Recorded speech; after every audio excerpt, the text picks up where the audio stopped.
Las preguntas de la Biblia, asumiendo nuestra responsabilidad ante aquello que Dios nos pregunta, con el pastor Víctor Manuel Buitrago. Gloria a Dios, mis hermanos. Qué bendición poder decir al Señor que nos enseña a amar y que nos enseñe a ser como Él. Pues bien, mis hermanos, esta noche queremos continuar con nuestro estudio, con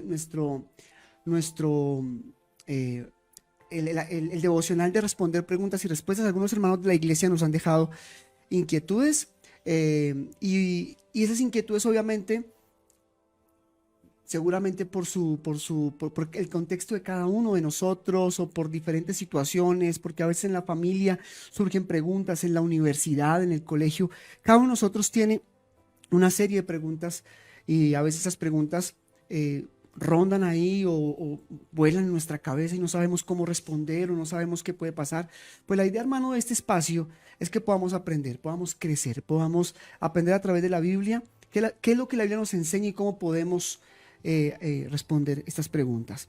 Hermanos de la iglesia nos hicieron llegar, Pastor Víctor, algunas preguntas. 3 de ellas tienen que ver con la teología católica, 3 de ellas tienen que ver de pronto con algunas costumbres y asuntos de la teología católica, así que vamos a tratar de abordarlas esta noche.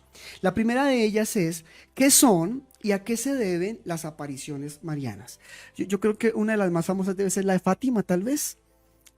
Sí, casi una de las últimas. Sí, ¿cierto? De las más famosas, pero aquí en Colombia se ha aparecido varias veces. Y obviamente el hermano que nos hacía la pregunta nos la hacía preocupado, pues porque mucha o gran parte de su familia sigue asistiendo a la iglesia católica y él necesita saber qué son, como pregunta, y a qué se deben las apariciones marianas, pastor. Bueno, en primer lugar, este es un tema bien espinoso. Sí. Yo tuve una experiencia cuando estábamos tratando de comenzar la iglesia en Choachí. Un hombre casi me mata por hablar de temas de la Virgen María desde la Biblia. Entonces yo sé que es un tema un poco no fácil, no grato para muchos. Las apariciones de la Virgen comenzaron en el siglo XIX. Realmente es de donde se comienza a datar de apariciones de la Virgen María. La primera fue el 18 de julio de 1830 a una novicia, se llamaba Catalina Labouré. Entonces a ella fue la primera que se le apareció la Virgen. Y, supongo que en Francia, tal vez. Sí, creo que sí es en Francia. No estoy muy seguro, pero por el apellido pareciera que es en Francia. Luego ocurrió otras apariciones. Yo le voy a hablar de las apariciones que son como las apariciones oficiales, o sea, que han sido reconocidas por la iglesia católica. Entonces viene después la aparición de la Virgen María en la Rue de Bac en París. Esa es en París. Que fue una de las apariciones que más empezó a influir dentro del cristianismo católico. También después de 16 años después de esto, se aparece a 2 pastorcitos, pero no son todavía los de la Virgen de Fátima. Este es Maximino y Melania, los que contemplan a la Virgen llorosa de la Satet.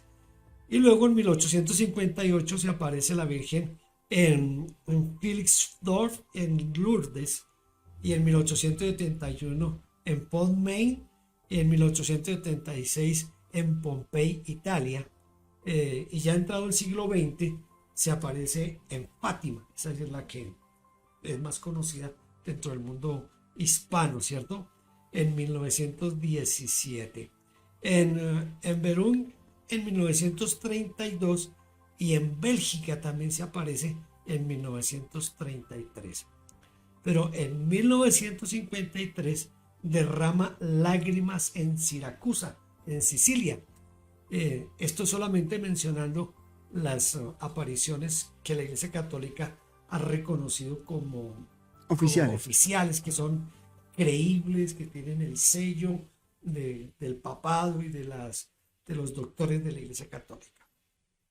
Quizá la más famosa es la de los pastores en México, no los pastores, sino los niños en México. Allí hay una cantidad de cosas un poco, cuando uno examina bien todo lo que dijo la Virgen a los niños, casi todo es contrario a la palabra de Dios, a la Biblia. Es lo que a los católicos no les gusta escuchar, no les gusta oír. ¿Por qué este tipo de apariciones? Yo pienso que por los resultados siempre hay una intervención satánica, donde Satanás es el que propicia que realmente ciertas cosas parezcan reales. Recordemos que Satanás se viste como ángel de luz. Entonces, al vestirse como ángel de luz, el propósito es engañar. Y aunque, por ejemplo, la de los niños en México, la invitación es a que hagan el rosario para que el corazón de los humanos cambie, que el sufrimiento que está teniendo Dios y que está teniendo la Virgen María por causa del pecado, todo eso parece como sano, como bueno, pero el problema está en que se desvía el mensaje de la supuesta Virgen, desvía todo de lo que la Biblia dice en cuanto al único mediador entre Dios y los hombres, que es Jesucristo. Entonces es lo que me hace a mí pensar que hay intervención satánica, porque nos está sacando de la palabra de Dios. Tanto el Señor Jesucristo como los apóstoles fueron claros y enfáticos en que no hay otro camino.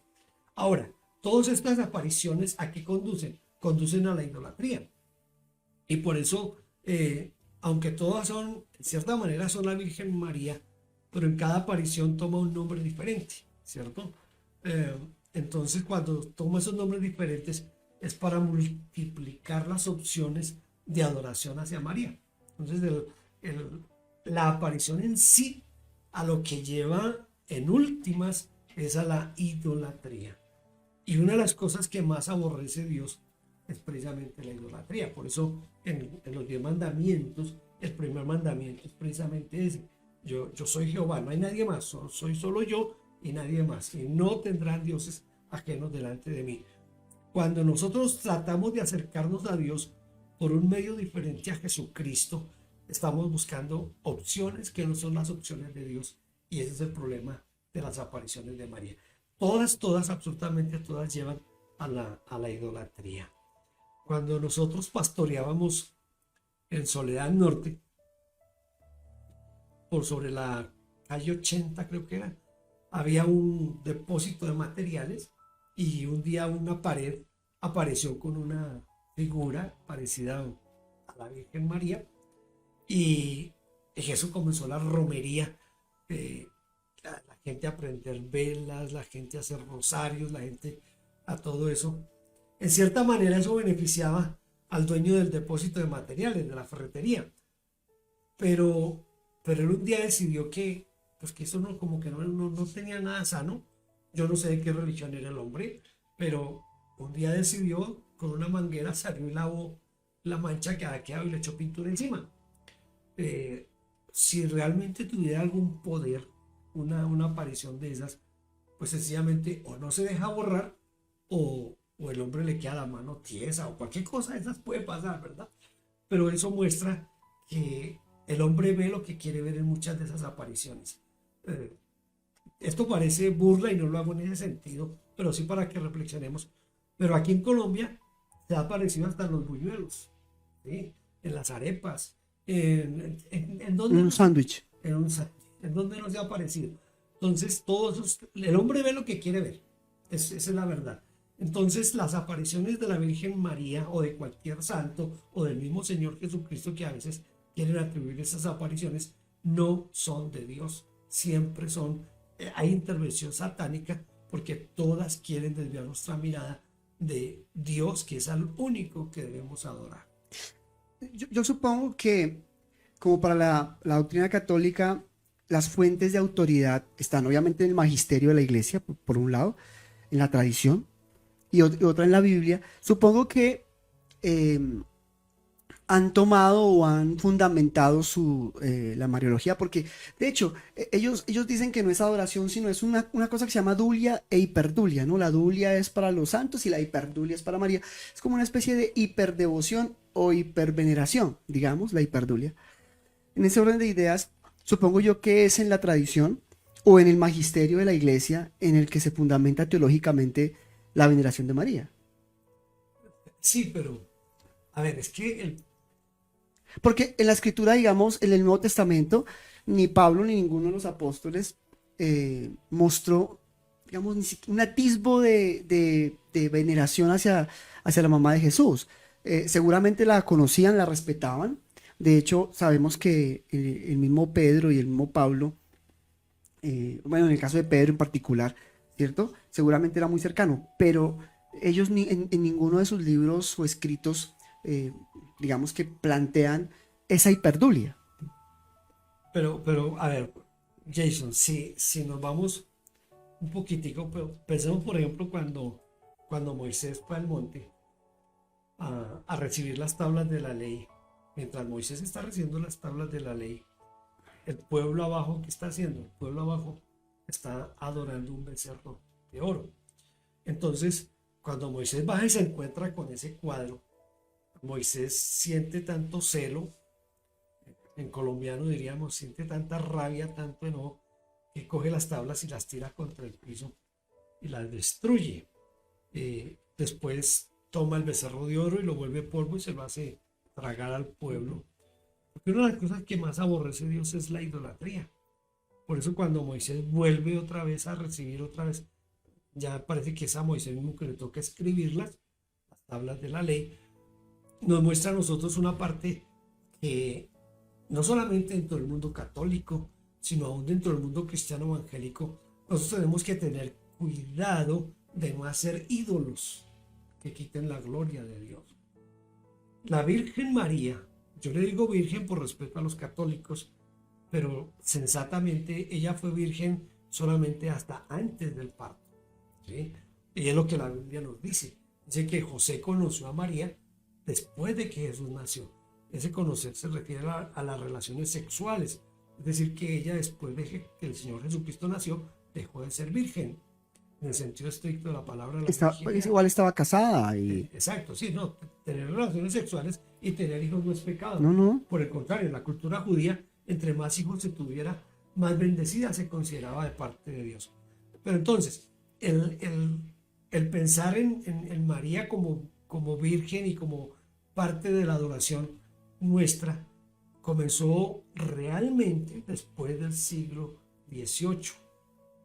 Antes hay algunos padres de la iglesia que la mencionan, pero no la mencionan en el carácter de adorarla, de venerarla, de nada de eso.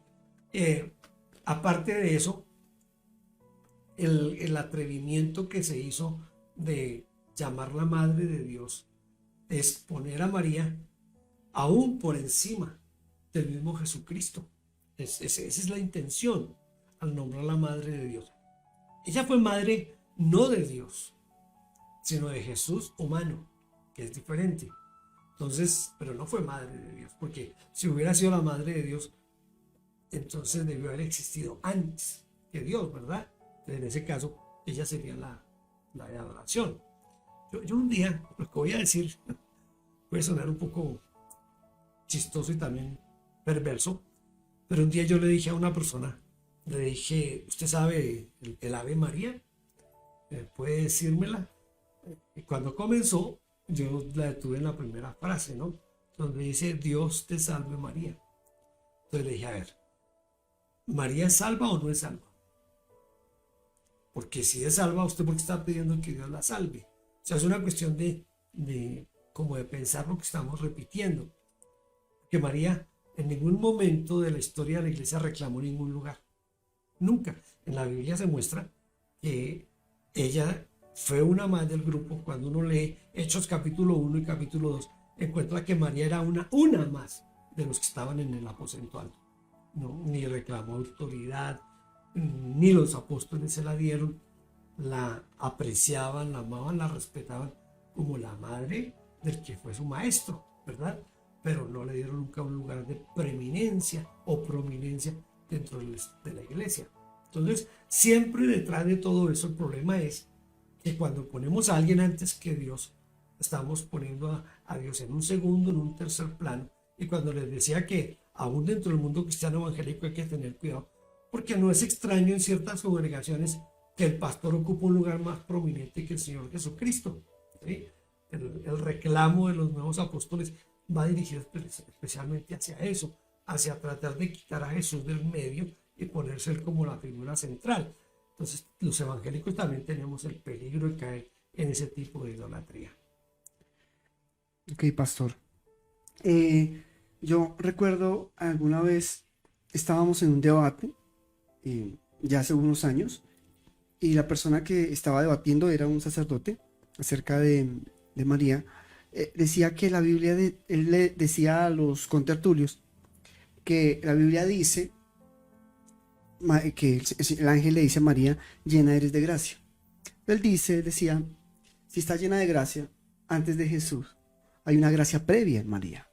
Básicamente era su argumento, ¿sí? Y sinceramente yo vi que la gente estaba un poco como, ese fue un golpe, digamos, en la nariz, pero es por no leer el texto, porque el texto no dice, llena eres de gracia, dice, salve muy favorecida.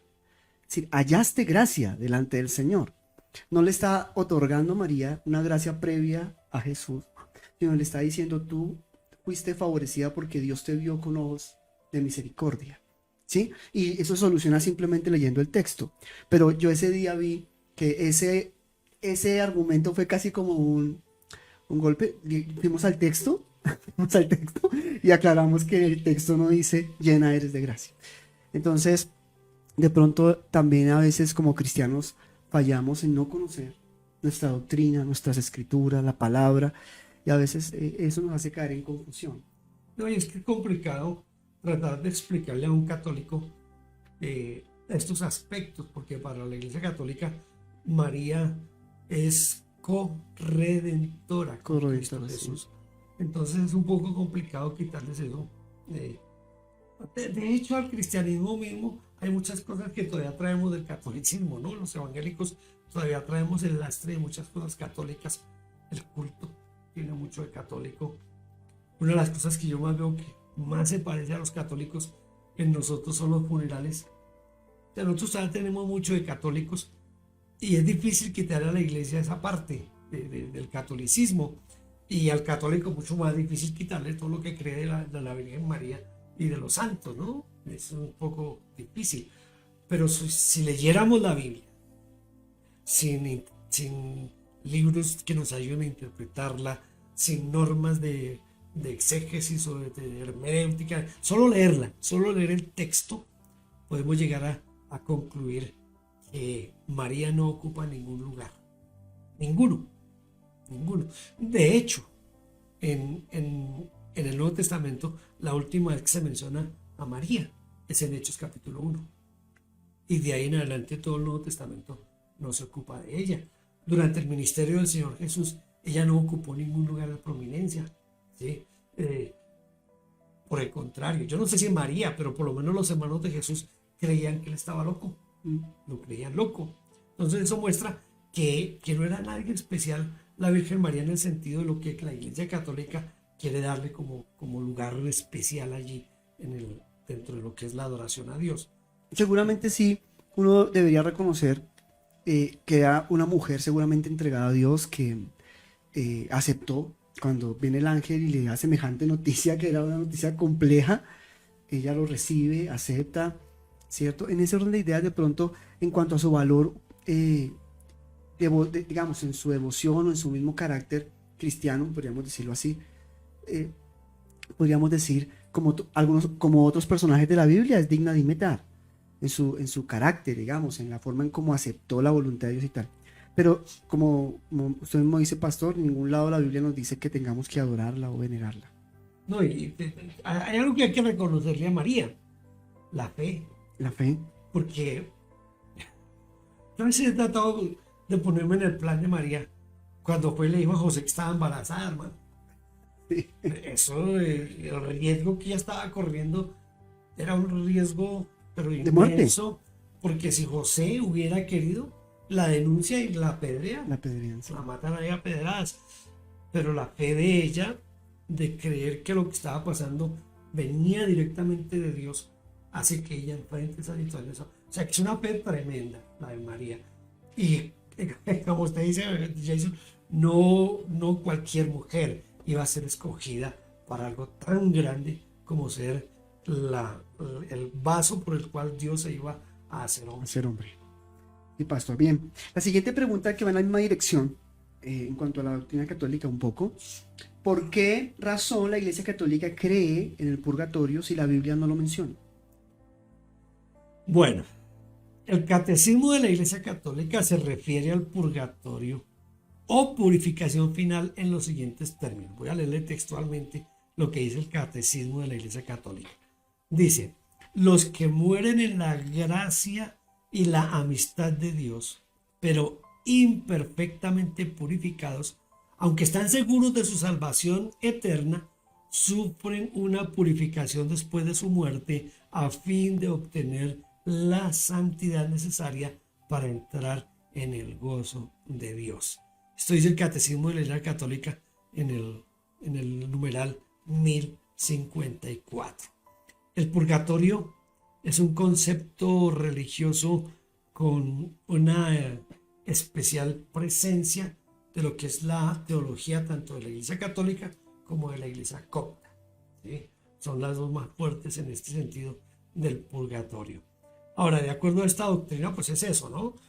Yo me muero, pero aunque creo en Dios y aunque he vivido bien, pues me quedan por ahí cositas que hay que quitarlas de alguna manera, ¿no? Entonces, cuando uno dice, ¿de dónde sacaron la doctrina? La doctrina viene quizás de textos mal interpretados. Voy a leerle un texto que es el que más usan para hablar del purgatorio, que está en Lucas capítulo 12, versículos 58 y 59, dice: cuando vayan camino a juicio con el que los acusa, traten de resolver el asunto antes de llegar. De no ser así, su acusador podría arrastrarlos ante el juez, quien los entregará a un oficial que los meterá en la cárcel, y si eso sucede, no los pondrán en libertad hasta que hayan pagado el último centavo. Aquí hay una mala interpretación de ese texto para hablar del purgatorio. Aquí está, de lo que está hablando el Señor es de la necesidad de ser sabios y ponernos a cuentas con la persona antes de llegar a donde vamos a ser juzgados, ¿verdad?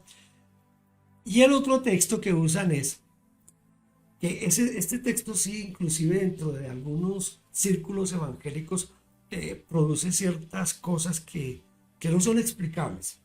Dice Mateo 12:32: a cualquiera que dijere alguna palabra contra el Hijo del Hombre, le será perdonado, pero el que hable contra el Espíritu Santo, no le será perdonado ni en este siglo ni en el venidero.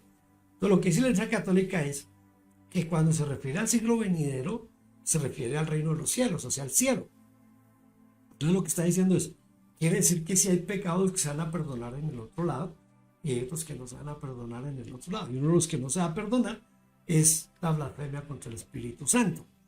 Pero si uno mira bien el contexto de lo que está hablando aquí el Señor Jesucristo, no hay ninguna posibilidad, cotejado, por ejemplo, con lo que dice el libro de Hebreos cuando dice: está establecido para los hombres que mueran una sola vez y después de esto, el juicio.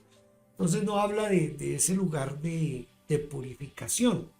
En 1 Corintios, que este es el más mal interpretado, 1 Corintios 3:13 al 15 dice, pero 1 Corintios 3, capítulo 3, versículos 13 al 15, okay, dice: pero el día del juicio, el fuego revelará la clase de obra que cada constructor ha hecho.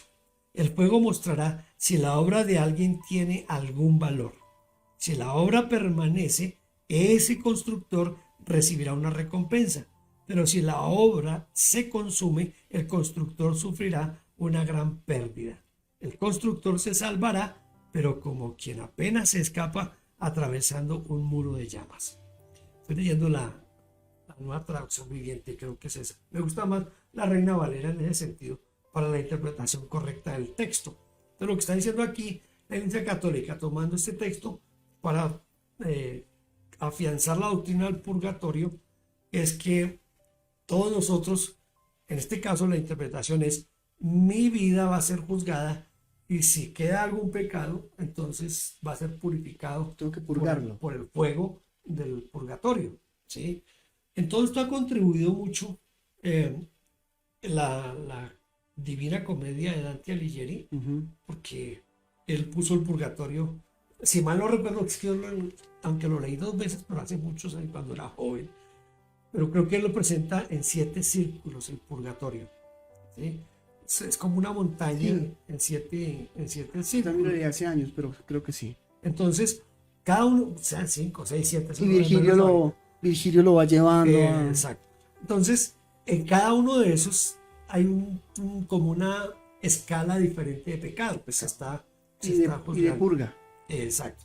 Entonces, él contribuyó, pero lo que dicen los expertos en la crítica literaria es que Dante Alighieri escribió esa Divina Comedia fue para congraciarse con la Iglesia Católica, porque había tenido problemas con la Iglesia Católica. Entonces escribió la Divina Comedia. A mí me encantó mucho leer la Divina Comedia. Sí, es bueno. Sobre todo la parte del infierno. El infierno, sí. Es la que más me gustó a mí, no sé por qué, pero es la que más me gustó a mí, porque encontrar que había muchos que estaban de cabeza entre estiércol. Sí. O sea, es una visión como loca. Como loca, sí. De hecho, pastor, abro un paréntesis, porque a veces cuando la gente que supuestamente viaja al infierno, de alguna manera viaja al infierno, tiene una visión del infierno muy de Divina Comedia. O sea, ven una versión del infierno, es como si estuvieran casi que relatando la Divina Comedia. No sé si le parece. En algunos sí. Sí, en algunos sí, tienen como esa, no en todos, pero en algunos tienen esa versión. Bueno, agrandamos el paréntesis. Yo no creo en esas. Agrandamos el paréntesis. Yo no creo en esas. No, obviamente no. Fue al cielo o al infierno. El apóstol Pablo fue, el apóstol no presume. Hubo un hombre. Exacto.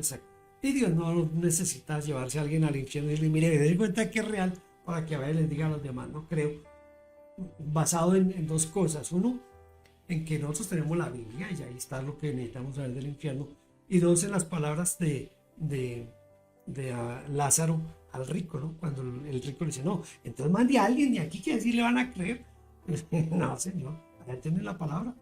Entonces, que por la palabra se guíen, ¿verdad? Y después resucitó un Lázaro y no le creyeron, porque el Señor sí resucita a un Lázaro que vuelve de los muertos, intenta predicarles y lo querían matar. Lo persiguen.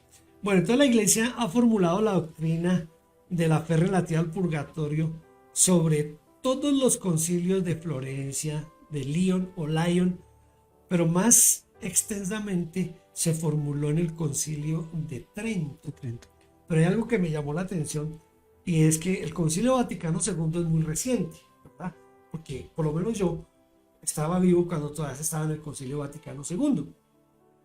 Entonces, el compendio del Catecismo de la Iglesia Católica dedica un par de puntos que resumen esta doctrina, según el Concilio Vaticano II. Dice: el purgatorio es el estado de los que mueren en amistad con Dios, pero aunque están seguros de su salvación eterna, necesitan aún de purificación para entrar en la eterna bienaventuranza.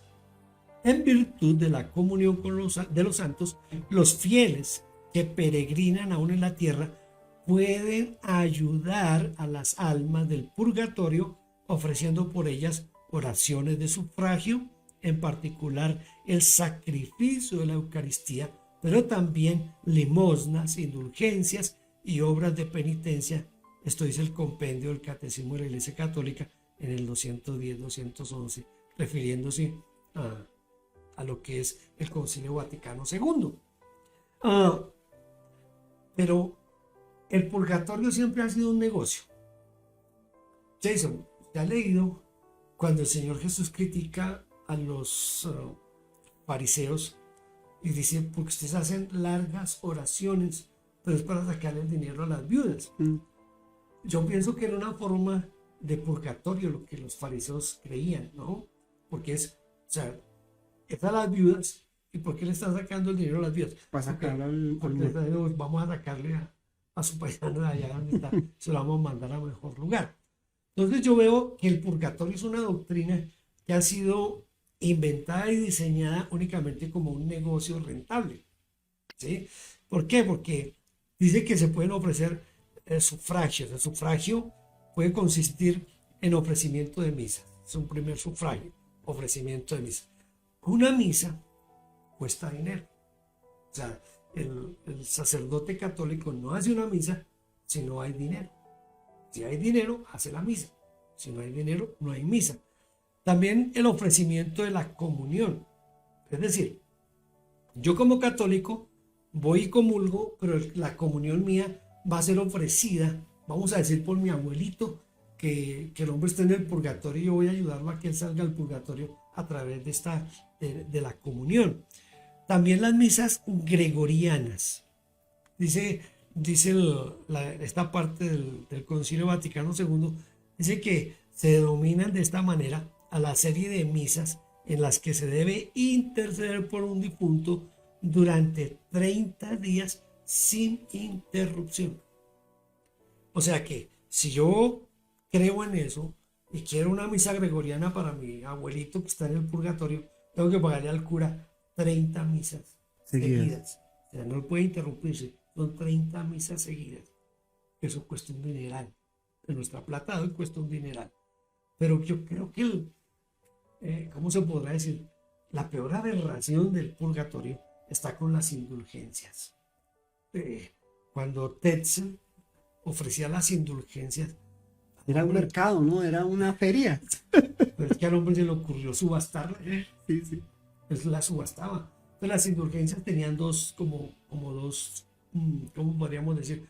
Como dos vías. Una era la de indulgencias por los que estaban en el purgatorio y hay que sacarlos.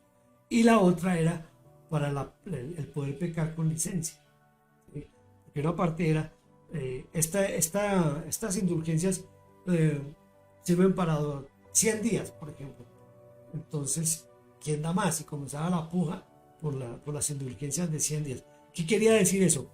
Que durante 100 días yo podía pecar y yo estaba perdonado de antemano. O sea, yo estoy perdonado antes de pecar. No tengo problema en pecar porque ya estoy perdonado. Pero la otra era también por los muertos, que eran las que como que más movían a la gente a comprar indulgencias. De estar en el purgatorio hay que sacarlo de alguna manera. Entonces en la subasta pues, cada vez era más costosa. Es principalmente eso contra lo que se revela Martín Lutero, contra las indulgencias. Todos sabemos que Martín Lutero, o bueno, todos no, desde mi perspectiva, Martín Lutero en realidad nunca dejó de ser católico. Él nunca dejó de ser católico. Él no quería, de hecho, él lo que quería era un cambio dentro de él. Quería un cambio dentro de la iglesia y lo que más le molestaba eran las famosas indulgencias y la salvación por la fe, ¿verdad? Fueron las dos cosas que más molestaron a Martín Lutero. Pero Martín Lutero nunca dejó de ser católico. Es más, el Papa mandó matarlo y él todavía le debía reverencia al Papa. O sea, ¿cómo es que yo le voy a dar reverencia a alguien que me está mandando matar? ¿Verdad? Pero Martín Lutero lo hizo. Ahora, digo yo que es la peor aberración porque es cambiar por dinero cosas espirituales. Y uno ve en la Biblia, cuando en Hechos 8 está Felipe en Samaria y hay un mago que se llama Simón y él ofrece dinero y Pedro le dice, ¿qué le pasa? ¿Cierto? Creo que de ahí aparece el término simonía, ¿verdad? Tratar de comprar lo espiritual con dinero. Entonces son aberraciones, que es una de las aberraciones que la Iglesia Cristiana Evangélica no se ha podido quitar de encima, el vender la bendición de Dios. Hoy se hace a través de los pactos. ¿Sí? Que si usted da $100, entonces su hijo se va a convertir, que si usted da $500, entonces va a ser sanado. Es eso, esa es la simonía de hoy en la Iglesia Cristiana Evangélica.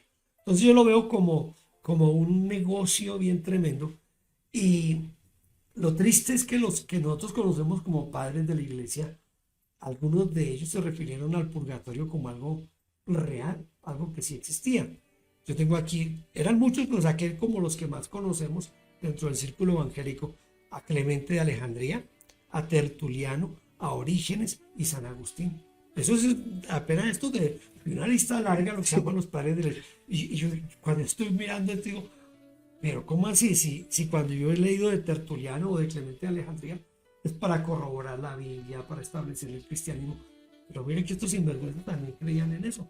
O sea, seguramente por dinero, no sé por qué lo hicieron, pero estaban ahí en ese plan. En ese combo. Entonces, el purgatorio, no existe en ninguna parte en la Biblia una posibilidad de que el purgatorio exista.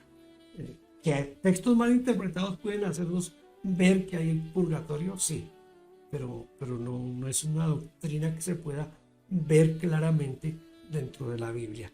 Tengo entendido que el Papa, el alemán que está... Ratzinger.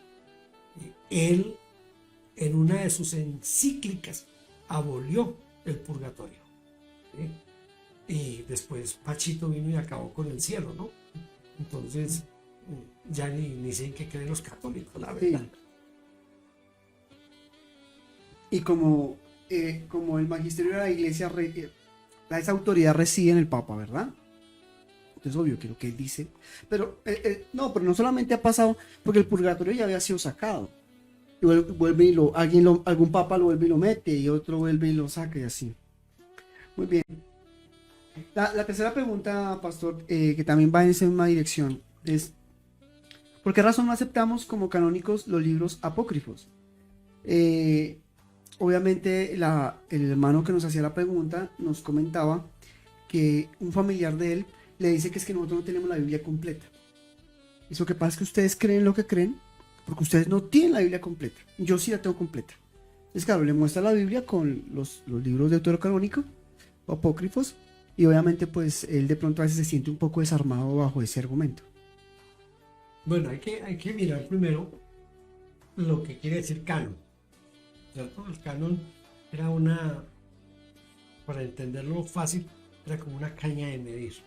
Entonces, lo que se hizo es que se tomaron los libros del Nuevo Testamento y se miraron ciertas cosas, se buscó la autoría, se buscó la temática, se buscó la autoridad del personaje que decía que había escrito, para poder como complementarlos y meterlos dentro de lo que sería el canon del Nuevo Testamento. Todos los libros del Antiguo Testamento fueron bajo un canon diferente, que fue un canon judío. El canon judío fue el que determinó cuáles eran los libros que eran inspirados por Dios. Entonces, los libros que nosotros conocemos hoy como deuterocanónicos o apócrifos, bueno, de hecho la palabra apócrifo ya quiere decir falso, ¿no? Entonces, esos libros deuterocanónicos no están aprobados por los judíos dentro del Antiguo Testamento. Entonces, eso ya da por hecho que no tienen parte de eso. Y es parte del canon judío, no del canon cristiano. El canon cristiano es la iglesia asume el Antiguo Testamento, pero era el canon judío que sí estaba aprobado por los judíos, y después se agregó lo que fue el Nuevo Testamento, lo que conocemos hoy como el Nuevo Testamento. Hay los libros que generalmente aparecen en la Biblia católica, que no están dentro del canon judío, son el libro de Tobías, de Judith, de Sabiduría, el Eclesiástico, el libro de Baruch y los Macabeos. Y las ediciones de Daniel Sí, unas ediciones de Daniel y Esther, creo. Y Esther. Entonces, creo que es un cántico creo que es un cántico de Daniel, lo que se añade un cántico de Daniel en el Pozo de los Leones. Exacto. Okay. Pero no están dentro del canon judío. No está dentro del canon judío. El canon judío no los tiene, no los aprobó nunca. La otra razón es que el Señor Jesucristo nunca se refirió a ninguno de esos libros, ¿verdad? Aparte de eso, algunos de esos libros hablan de teologías que ni siquiera los judíos creían. Entonces, por ejemplo, en uno de esos libros se menciona el purgatorio, lo que acabamos de hablar. Entonces no hay una autoridad que apruebe esos libros dentro del canon del Antiguo Testamento. Entonces, la misma Iglesia Católica reconoce que esos libros son deuterocanónicos. Cuando se hizo la Biblia... Pero, perdón, pastor, pero a mí me molesta un poco ese término. Deuterocanónico es otro canon, ¿sí? Y me parece que ese término en particular lo que busca es añadirle un poco de autoridad a los libros, porque al decir ellos son otro canon, bueno, tenemos un canon, digamos, el canon judío, lo aceptamos porque lo vinculan, es vinculante, pero luego también dicen, pero tenemos otro canon, esos libros son deuterocanónicos. Y a mí, digamos, a mí no me gusta hacer términos por eso, porque me pareciera como si le quisieran dar un atisbo de autoridad a los libros diciéndoles que es otro canon. Pero eso es errado pensar en que por ejemplo, uno encuentra que los apóstoles tienen como alusión a ciertos textos del Antiguo Testamento, pero no se mencionan. El único libro al que le atribuyen que menciona uno de esos libros es en Judas, cuando se refiere al libro de Enoc, ¿verdad?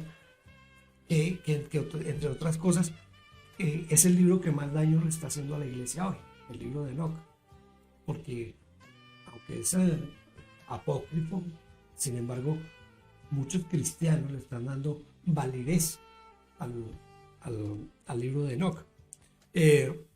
Yo creo que si hubieran tenido alguna autoridad, el Señor Jesús los hubiera mencionado de alguna forma, de alguna manera.